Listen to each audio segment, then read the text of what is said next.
Bueno, como dije hace un rato, más que todo vamos a hacer un repaso a vuelo de pájaro de lo que es los diagramas OML, los que me parecen más significativos, y vamos a hablar un poco de experiencias de usuario. Lo vamos a hacer rápido porque le dije tan de suerte, porque ando medio engripado, no me estoy sintiendo muy bien, así que lo vamos a hacer breve, tan con fortuna. Y de paso, como es el último día de cursada del semestre, así no los tengo hasta tan tarde. Bueno, ¿qué es UML? Es un modelado de lenguaje unificado, o sea, un estándar que usamos los informáticos para interpretar distintos diagramas, ¿no? Así como el arquitecto usa los planos y cualquier arquitecto que vea un plano entiende dónde hay una ventana, dónde hay una cañería, dónde hay una instalación eléctrica, etcétera, porque ya tienen normalizados los gráficos. Bueno, UML es lo mismo. Entonces hay distintos gráficos para interpretar distintas cosas, ¿no? Y los diagramas de UML que vamos a repasar, o los que yo creo que son más significativos y le van a servir para hacer el diseño, son estos que vamos a repasar. Bueno, este es un pequeño esquema, ¿no? De lo que es un diagrama de casos de uso. Este en la primera entrega ya lo volcaron y lo plasmaron, así que no hace falta extenderse mucho. Acá lo que hace el caso de uso, el diagrama de casos de uso, me plasma qué actores voy a tener, o sea, los distintos roles de usuario que va a tener el sistema, embedido dentro del sistema, y me va a mostrar las funcionalidades, en cuyo caso algunas funcionalidades pueden estar incluidas, o sea, esta, por ejemplo, esta funcionalidad se extiende de esta otra. Entonces acá tenemos caso de uso, digamos, en cascada, que si se corre uno, el otro sí o sí se va a correr, o puede hacer extensiones, que son casos de uso que pueden o no pueden ocurrir, ¿no? Eso hay ejemplos de sobra. Por ejemplo, el cajero. Yo puedo entrar al cajero y ese es el caso de uso, pero después yo puedo o extraer plata, o puedo consultar el saldo, o puedo cambiar la clave. O sea, primero tengo que hacer un caso de uso para después hacer los otros casos de uso. En ese caso serían casos de usos extendidos. Por eso digo, este es abuelo de pájaro, porque esto ya lo habían presentado. Y en todos los trabajos, si yo vi algo al respecto, algo de detalle, ya había marcado. Ustedes vayan preguntando si tienen alguna duda. Como digo, este es abuelo de pájaro. Lo que sí les voy a subir después es un manual de UML también junto con esta presentación para que ustedes chusmen, lo vean, y ahí tienen muchos más ejemplos y más detallado, ¿no? Esto quiero hacer un pequeño repaso de abuelo de pájaro. Bueno, y después tenemos este diagrama de componentes que lo que me permite es plasmar la arquitectura que yo tengo pensada en el sistema, ¿no? Entonces yo tengo los distintos componentes, los cuales se relacionan entre sí por una interfaz, ¿no?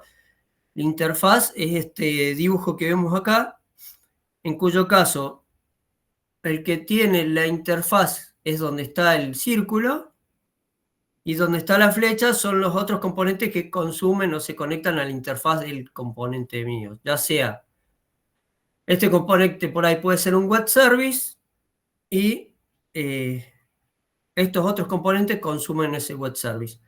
Y en el caso de que el componente sea, yo pienso mi sistema como componente, no necesariamente que sea un web service, sino que pueden estar interconectados con clases.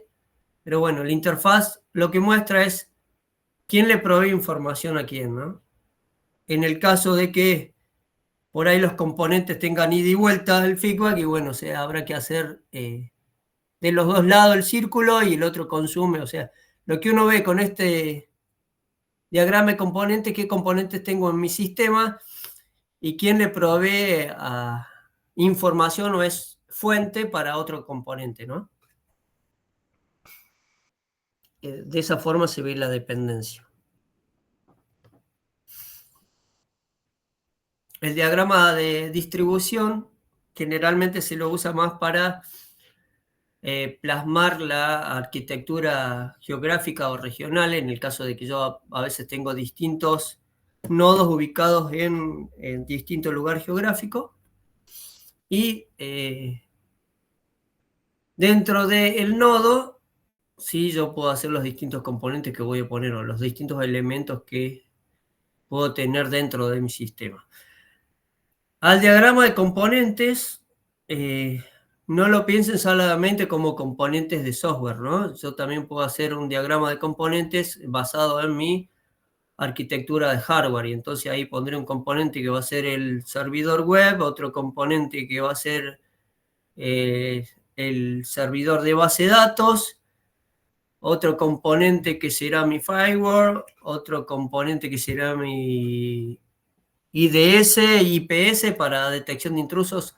A lo que me refiero, el gráfico de componentes me sirve para dibujar los componentes. Depende de dónde me esté parando dentro de mi sistema o a la altura que me esté parando, es los componentes o los distintos elementos que yo voy a graficar de mi sistema, ¿no? Digamos, este termina siendo depende del punto en donde me pare, un gráfico esquemático de cómo está conformado mi sistema, ¿no?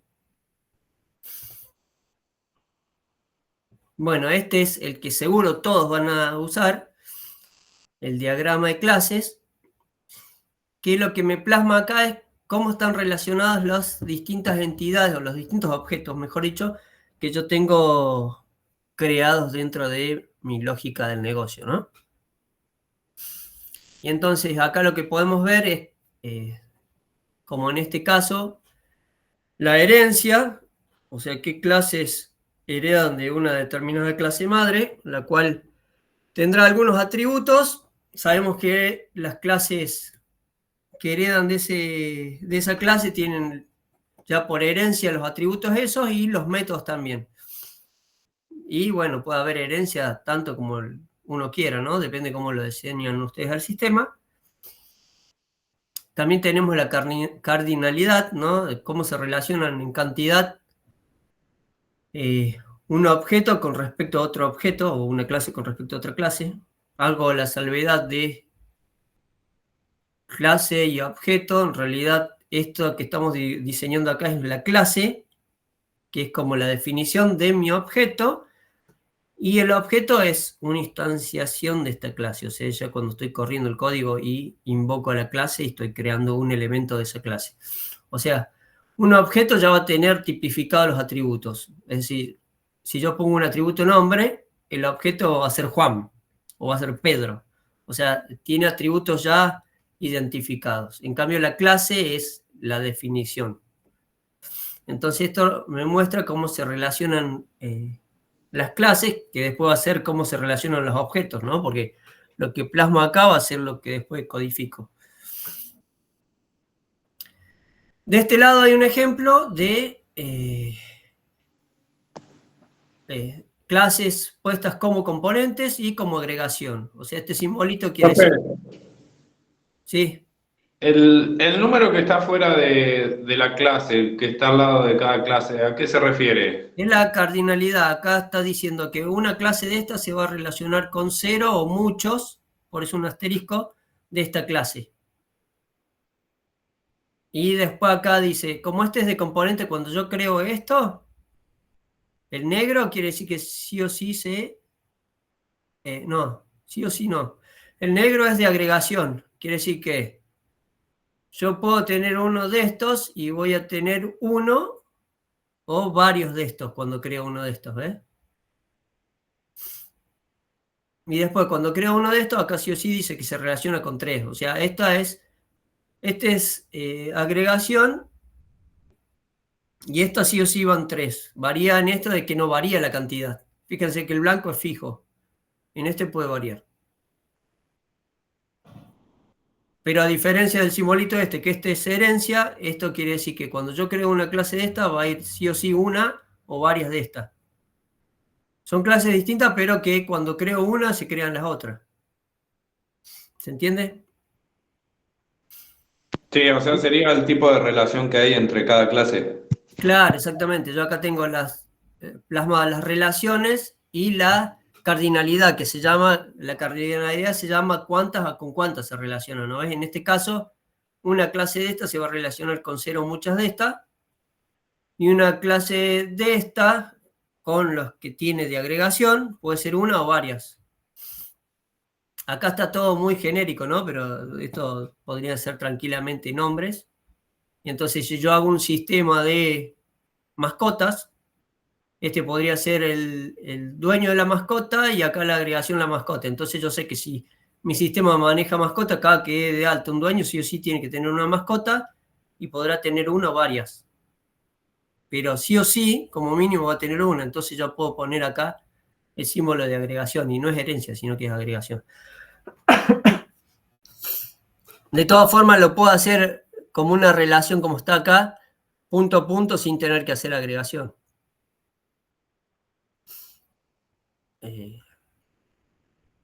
Se supone que agregación yo lo hago cuando pienso el concepto, le voy a dar un ejemplo en un objeto de la vida real. Cuando yo, por ejemplo, hago una clase auto, pero la clase auto que por ahí tiene las características de mi clase neumáticos, yo sé que sí o sí, cuando creo una clase auto tengo que crear una clase neumático que van a ser 4 clases, ¿no?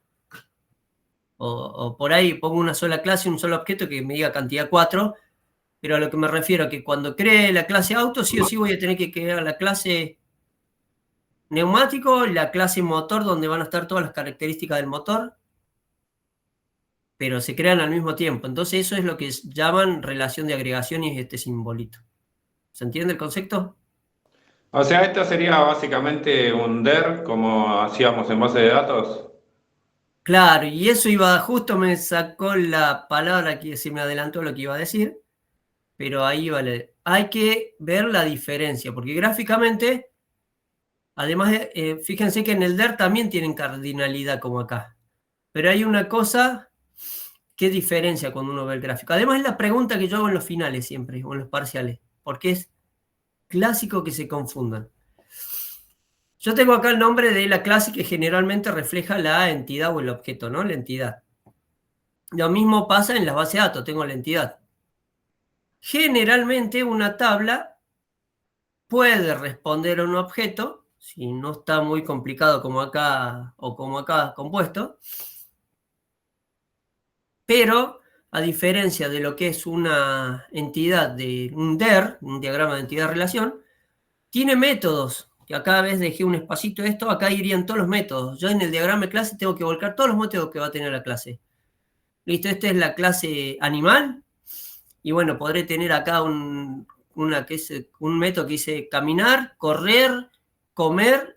Después se heredarán los distintos tipos de animales. Entonces yo acá tengo perro, y bueno, el perro camina de una forma, corre de una forma y come de una forma. El elefante, yo uso el mismo método, pero camina de una forma particular, corre de una forma particular y come de una forma particular. Ahí es donde, no sé si les habrán enseñado, es cuando se aplica el polimorfismo. O sea, yo tengo un mismo método, pero depende qué clase la esté invocando, el comportamiento es distinto. Eso sí lo saben. Y eso es lo que permite hacer la herencia, ¿no? La herencia permite hacer que un método que yo definí acá, o sea, definí en el sentido de que le puse nombre, no puse nada adentro. Después yo en las clases que heredan de esa clase, en las clases hijas, yo ahí especifico el código de cómo van a correr o cómo van a comer o cómo van a caminar. Estoy diciendo ejemplo de animales, pero podría ser cómo voy a imprimir un informe, ¿no? Entonces, en esta clase el informe de tal cosa es de una forma y otra clase que es otro informe se imprimirá de otra forma. Y entonces eso, para un mismo método, yo aplico polimorfismo. Y no importa con qué clase yo llame ese método, yo sé que con todas las clases que yo definí que heredan de eso, van a tener el método de imprimir, por ejemplo, y cada uno va a imprimir según le convenga a ella, como yo le definí particularmente para esa. Esa variación de comportamiento de un método se llama polimorfismo. Y es una de las características de una clase, ¿no? Tener polimorfismo. Y a salvedad de un diagrama de entidad-relación, como dije, es que acá están los atributos, los atributos en un DER son los datos que se guardaron, o sea, es lo que yo estoy definiendo en el DER para guardar, pero acá aparte de esos atributos voy a tener los métodos, cosa que no tengo en un DER. Y aparte, cuando una base de datos se normaliza, a veces pasa que yo puedo, en un diagrama de clases, yo puedo tener una relación de muchos a muchos, en eso no hay problema en un diagrama de clases, pero en un DER yo no tengo una relación muchos a muchos. Entonces, cuando yo transformo un diagrama de clases que tiene una relación de muchos a muchos, por ejemplo, en el caso de un maestro y alumnos, que puede ser que varios maestros se relacionan con varios alumnos. ¿Por qué? El alumno se anota muchos cursos y aparte porque los profesores por ahí dan vaya de por sí en un curso tienen varios alumnos, pero dan a varios cursos, o sea que podrían tener varios alumnos. Entonces, si uno hace una relación de alumnos-cursos, tendría muchos a muchos. El tema cuando yo paso al DER, y esa relación muchos a muchos la tengo que romper, ¿no? En realidad en el diagrama de clase también yo tendría que ver porque cómo se relacionan muchos a muchos. No es lo ideal que haya, pero bueno, en el diagrama de clase puede llegar a haber relaciones muchos a muchos, pero cuando yo voy a persistir eso, lo tengo que normalizar. Y entonces ahí aparece una tercera tabla. Entonces van a ver que yo tengo una entidad y vamos a cambiar ese concepto, ¿no? Entonces ponemos facturas, artículos. Yo voy a tener una entidad de facturas por artículos que es, o aparece la entidad factura, que es donde yo relaciono ventas con artículos. No sé, cuando hay relaciones muchos, muchos, se rompe y hay que, porque no puedo persistir algo que es muchos o muchos, no hay forma.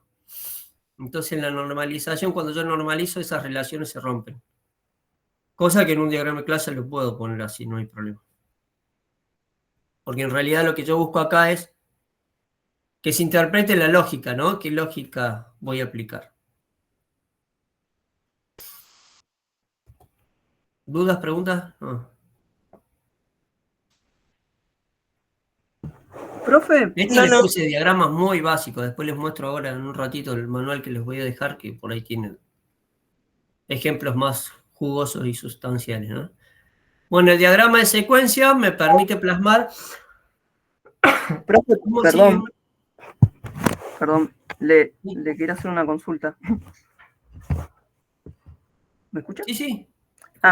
Con respecto a lo que estábamos viendo anterior, al diagrama de clases, ¿estamos hablando específicamente de código o estamos hablando de lo que sería base de datos? No estoy entendiendo esta parte.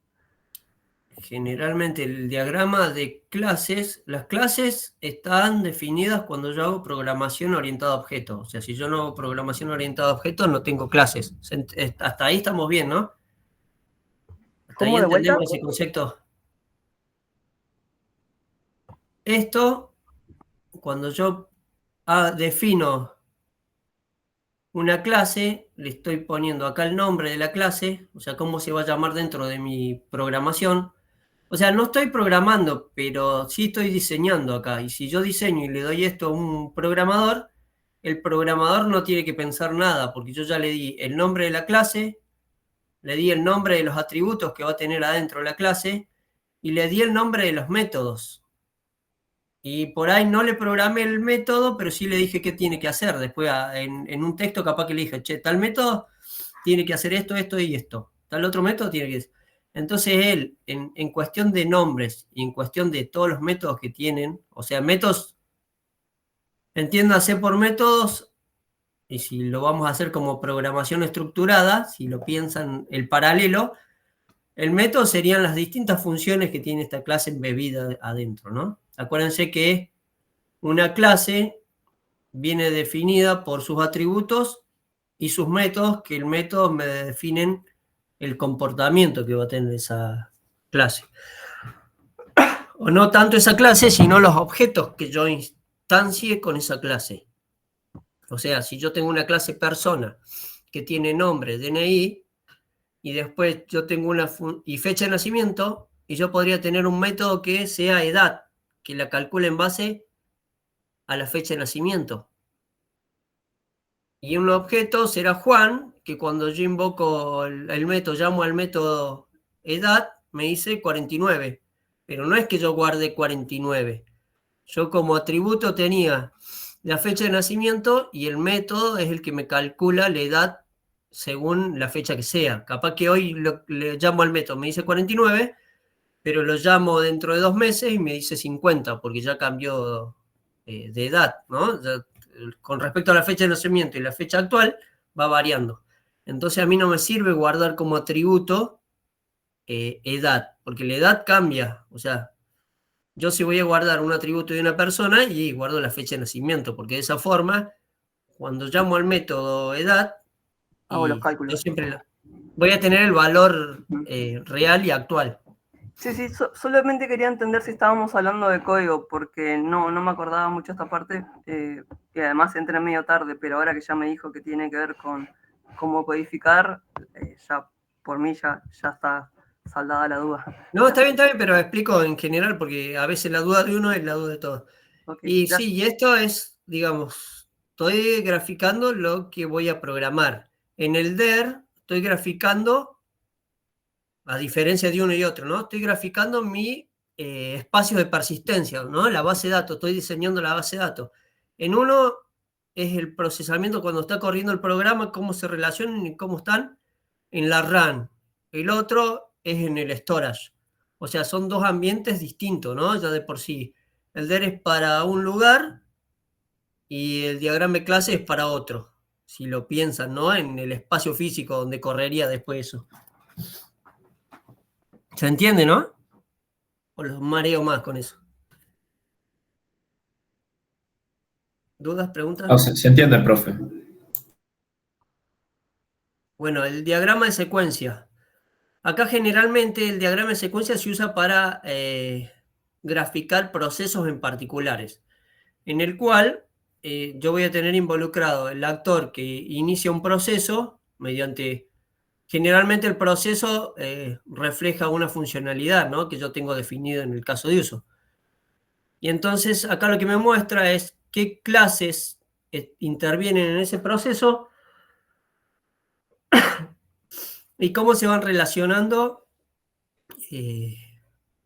los métodos, ¿no? Acá podría ir un texto también, por eso acá está muy genérico y muy básico, pero el mensaje que le manda ¿no? La solicitud, con qué método llamó a ese proceso, acá qué le pasa de un lado, podría tranquilamente ser, acá no está la base de datos, pero podría llegar a la base de datos, ser el request de la base de datos, o sea, muestra todo el proceso y podría volver la flecha hasta acá, hasta donde termine y le devuelve algo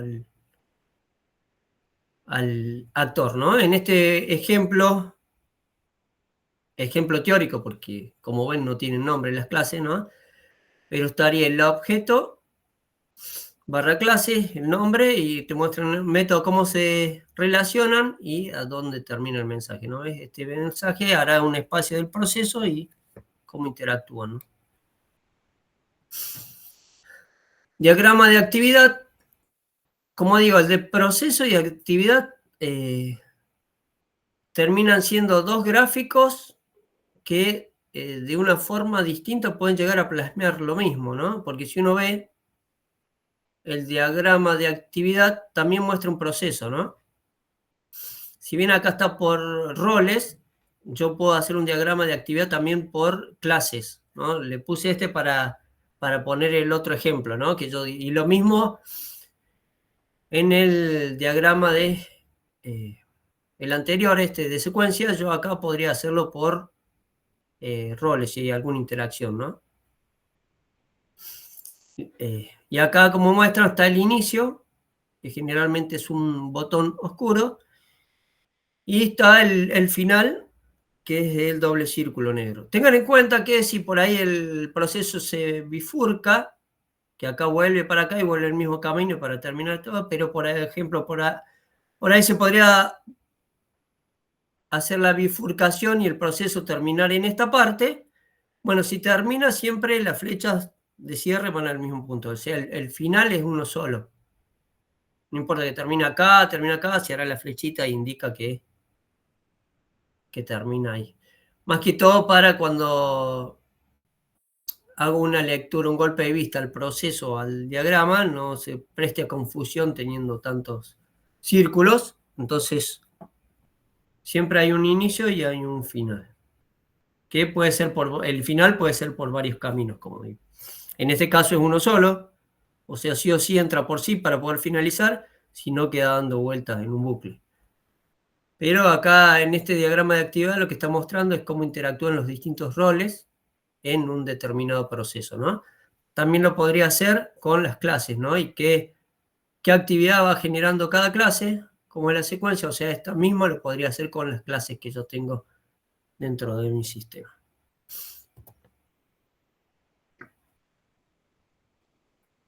Experiencia de usuario. ¿Para qué me sirve la UX UI? A ver, ¿quién piensa para qué puede servir? Es User Interface, es la parte de, por así decirlo, la estética, puede ser la interfaz, y otra es la experiencia del usuario, es como la usabilidad, puede ser por ahí viene la mano. Claro, es User Experience, User Interface. Interfaz de usuario y experiencia de usuario. O sea, este es todo un mundo. O sea, yo lo voy a dar a abuelo de pájaro como para que tengan una idea y un concepto, pero esto es todo un mundo. Y generalmente los que ven con más profundidad esto son los diseñadores gráficos o de multimedia, porque, digamos, el diseño de interfaz requiere colores determinados para que sea más llamativo, para que llame la atención, para que actúe en el lado cognitivo de nuestro pensamiento, para, no sé, desde los colores, todo. Cosa que nosotros los informáticos no vemos y por ahí no nos interesa tanto, porque para eso están los diseñadores que estudian, ¿no? Pero bueno, tener una idea de esto siempre viene bien. Y la parte de experiencia de usuario hace a la usabilidad de la interfaz, ¿no? O sea, si yo pongo un botón en determinado lado o si yo armo la interfaz de determinada forma, es mucho más intuitivo. Entonces, se relaciona mucho lo que es user experience con la usabilidad de mi sistema. Mientras le facilito más la experiencia al usuario, quiere decir que mi sistema es más intuitivo, más usable. La experiencia es más amigable, ¿no? Porque si yo hago una interfaz que el usuario lo ve y se le complica todo y no sabe qué acciones puede hacer o dejar de hacer, y tiene que leer un manual de 1000 hojas para poder usarlo y entender un poquito, y la experiencia de usuario es horrible. Y conozco sistemas que son así, que uno los termina aprendiendo a la fuerza porque los tiene que usar, pero no es que sean muy... La experiencia de usuario no es la de las mejores. Entonces la experiencia de usuario habla en base a eso o a experiencias previas con otro sistema, cómo yo diseño mi sistema en base a eso, ¿no? Y ya ahora más adelante vamos a ver. Y bueno, y para poder investigar sobre experiencia de usuario, yo tengo la investigación de usuario, o sea, investigación del mercado, a qué mercado apunto. Con esto digo, yo puedo estudiar qué sistemas hay parecidos a los que yo voy a desarrollar. Entonces, yo podría ver los sistemas más viejos y en base a eso tomar como ejemplo algunas cosas que me van a permitir desarrollar mi interfaz de usuario y hacerla mucho más amigable. Y después, por último, las pruebas de usabilidad, ¿no? Que ahí entra todo el mundo de prototipos.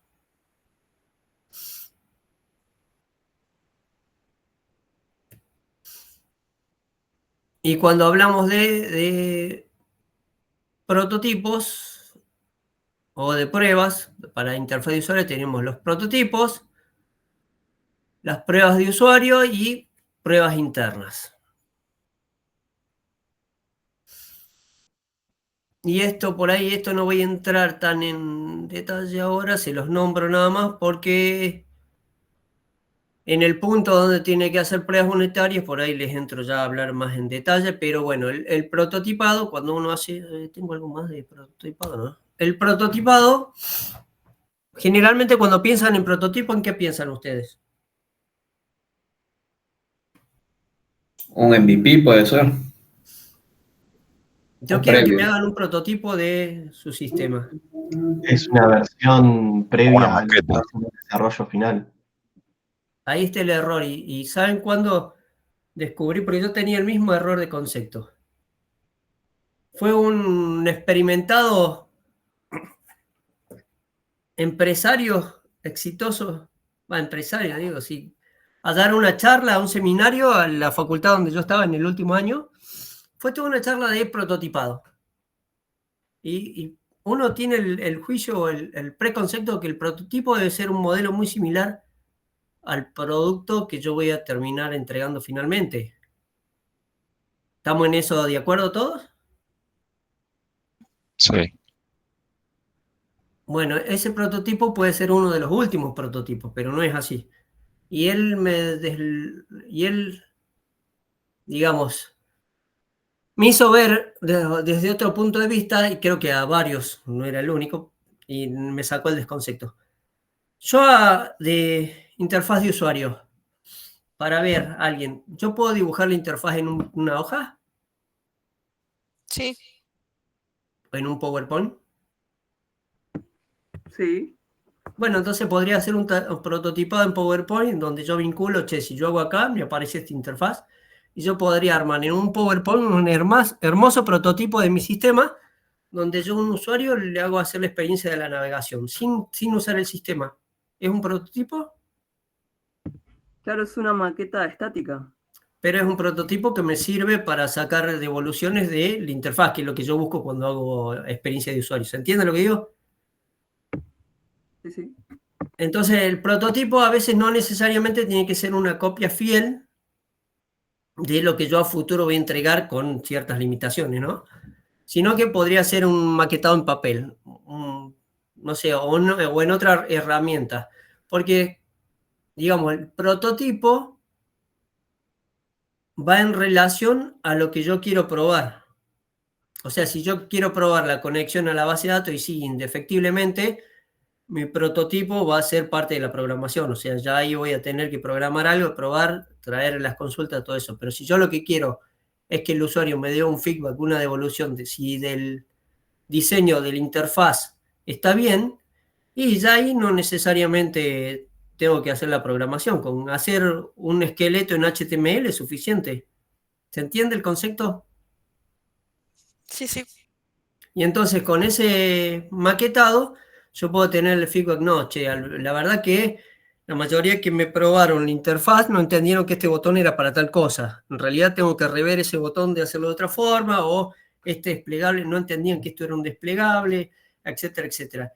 Y yo con un pequeño prototipado o un prototipo que lo hice muchísimo más rápido, porque hacer un esqueleto no, sin contenido, sin la lógica, sin la programación, es mucho más rápido, y yo podría tranquilamente probar y corregir errores o rediseñar la interfaz para que se entienda mucho más.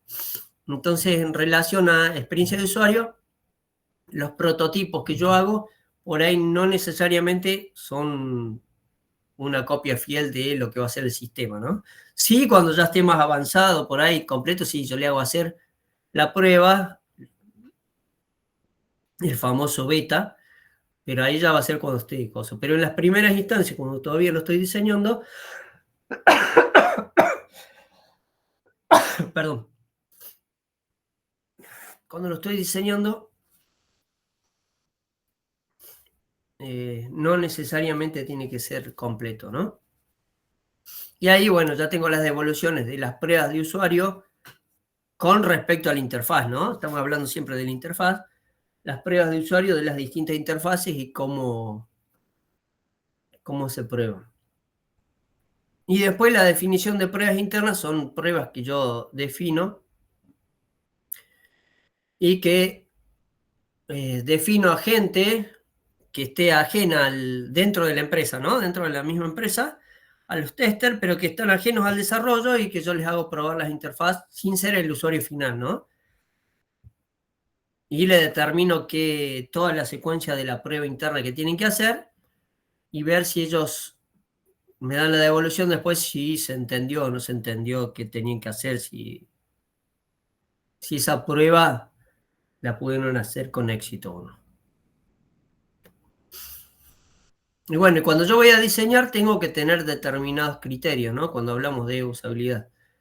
Uno de los criterios es usar símbolos que el usuario ya identifica. O sea, este símbolo, ¿qué les recuerda? Ajustes. Ajuste de configuración. El segundo, Editar, Editar. el tercero. descargar. Descargar cosas de la nube. Bueno, como vieron, y acá me faltó el disquete. Como vieron, ya hay símbolos que automáticamente uno los asocia. Entonces a nadie se le ocurriría hacer un botón que la parte de configurar, el dibujito de configurar, sea una pluma. ¿Para qué se usa la pluma? Editar. Exactamente, como el lápiz. Una pluma generalmente también la hacen como el lápiz. Entonces, claro, pero por eso asocian, no saben lo que es directamente. No saben lo que es, ellos ya asocian que ese simbolito es guardar. No, eso que es para guardar. Es más, justo hizo referencia a eso, me dio gracia porque en un TikTok le muestran a un chiquito un disquete. No dijo que era un disquete. ¿Qué puede haber dicho el chico? Una dona. No, uy, mira qué lindo, imprimieron en 3D el botón de guardar. Imprimieron en 3D, y sí, es la generación de las impresoras 3D, todo eso.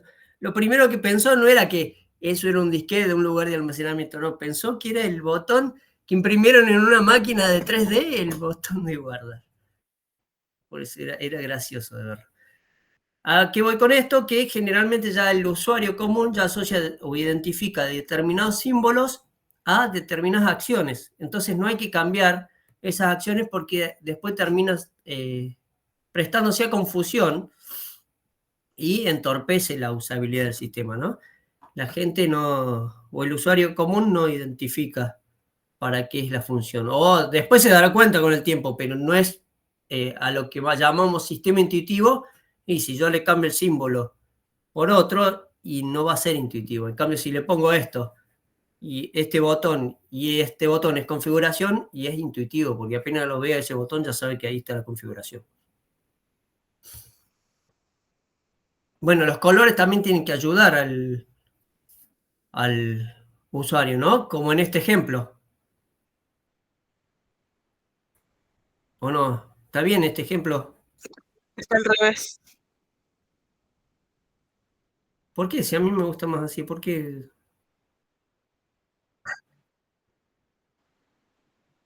Bueno, era a propósito, lo hice a propósito. Ven que acá generalmente el rojo uno lo asocia a rechazo y al verde a aceptación. Entonces, si yo pongo estos botones, que el rojo le pongo aceptar y cancelar, y generalmente el que quiera cancelar va a aceptar, o sea, van a hacer la operación inversa, pero porque muchas veces ni van a leer lo que dice este aceptar o cancelar, sino que van a guiarse por el color. Y entonces, muchas veces en un sistema también el color termina siendo cómo repercute en la acción del usuario, ¿no? Porque por ahí ni leyó, vio que era verde, le dio en automático. O vieron esa operación que da siguiente, siguiente, y todos ni leen, dan siguiente, siguiente. Generalmente cuando quieren que lea alguna de las páginas, alguna de las pantallas, vio de instalación del siguiente, siguiente, siguiente, le cambian la ubicación del siguiente. ¿Eso para qué? Para que la gente se detenga, porque si no le dan seguido, seguido, seguido. Entonces yo tengo que pensar en qué acción quiero que haga el usuario o cómo puede repercutir mi diseño. En este caso, yo sé que si hago esto, yo voy a tener varios usuarios que se van a equivocar al principio. Después me van a reputear y van a decir, no, pero si el botón estaba, y se van a dar cuenta, pero al principio la mayoría se va a equivocar.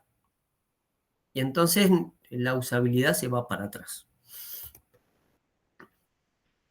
Y bueno, referido a los símbolos, todo eso, también tener en cuenta la ubicación, ¿no? No solo la forma, sino la ubicación. Esquina superior de las ventanas.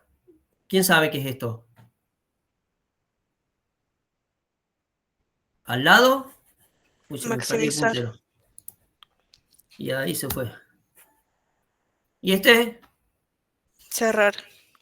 Bueno, si ustedes hacen un sistema, ¿se les ocurriría poner los de minimizar o de maximizar, el de cerrar en otro lado que no sea a la izquierda, esquina superior derecha? No, profe, pero es que tiene que ser intuitivo, porque si no, me imagino que eso es Claro, algo es legal, precisamente, ¿no? uno lo que busca, un sistema tiene que facilitar la usabilidad. Entonces, tanto sean los comandos, las acciones o la ubicación misma, tiene que ser generalmente donde habitualmente está acostumbrado a usar. Y entonces, cuando estamos diseñando un sistema, ¿qué usamos? Vemos los sistemas más populares o más conocidos y en referencia a eso, y hacemos el diseño nuestro parte como esos, porque sabemos que el usuario va a identificar mucho más rápido los botones, las acciones y dónde están ubicados estos botones, etcétera, etcétera, ¿no? Pero bueno, esto es para que tengan... Perdón, igual la ubicación de los elementos dentro de una página están totalmente ligados a la jerarquía visual que tiene una página web. O sea, en eso se fundamenta para la ubicación de las cosas. Ya eso está completamente estudiado. No, por eso digo, esto yo le estoy dando este concepto como dije, a vuelo de pájaro. Interfaz de usuario y experiencia de usuario es todo un tema, los diseñadores los vuelven locos con eso. Y sí, hay, por ejemplo, en el mismo dispositivo celular, hay lugares donde el usuario, por la cuestión de agarrar con una mano y actuar con el dedo gordo, por ejemplo, hay lugares donde es más accesible y es más recurrente que toquen. Entonces por ahí, si yo tengo que poner aceptar o siguiente, por ahí conviene que esté más en un dispositivo celular acá abajo, cerca del dedo gordo, y no en la otra punta, que si lo tiene agarrado con una mano no llega. ¿Se entiende lo que digo? O sea, yo agarro con una mano el celular, ¿no? Y yo quiero ir a la esquina superior izquierda, y con el dedo gordo que por ahí estoy tecleando, con una sola mano no llego. Entonces por ahí los botones tendrán que estar todo abajo, depende de la función. Por eso es experiencia de usuario e interfaz de usuario, es todo un mundo, que como digo, los diseñadores ven con mucho más detalle y ven todos los colores, como la combinación de colores, la carta de colores, el esquema, cómo arman, todo eso. Acá no lo veo, no los quiero volver locos con eso porque no es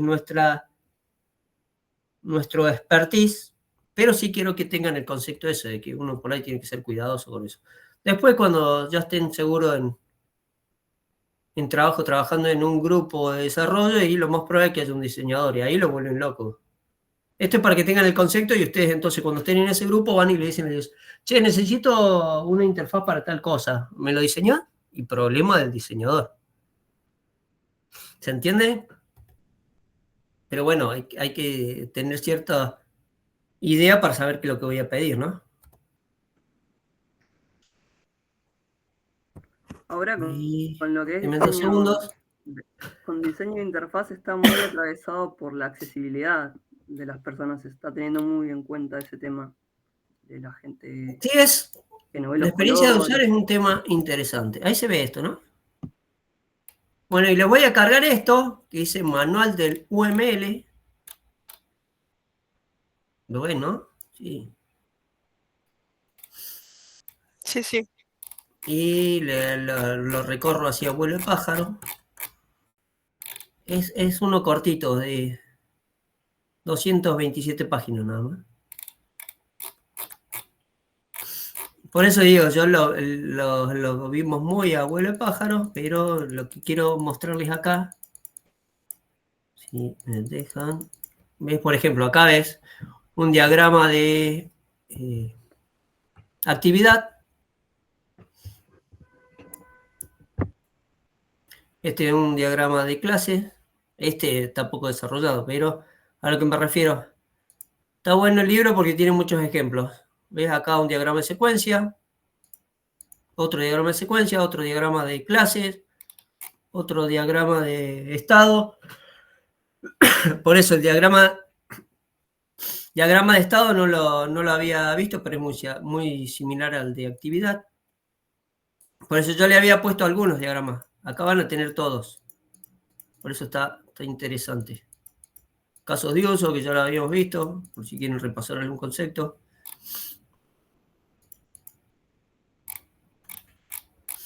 No le puse en la presentación alguno de estos diagramas porque lo busqué el libro hace un rato y la presentación ya la tenía armada, porque si no, capaz que le ponía estos ejemplos, porque están buenos.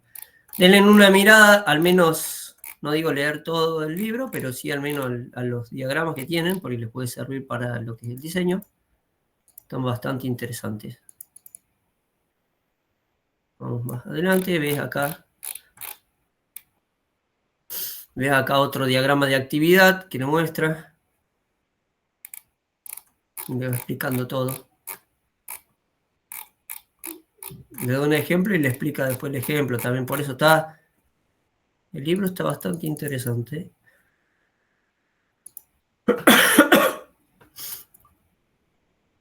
Otro más. Y así tiene de sobra. Por eso no lo... Esto se lo voy a subir junto con la pequeña presentación. Pero más que todo les quería mostrar para que vean. Bueno, y con esto damos por cerrado el semestre. ¿Preguntas sobre el tema?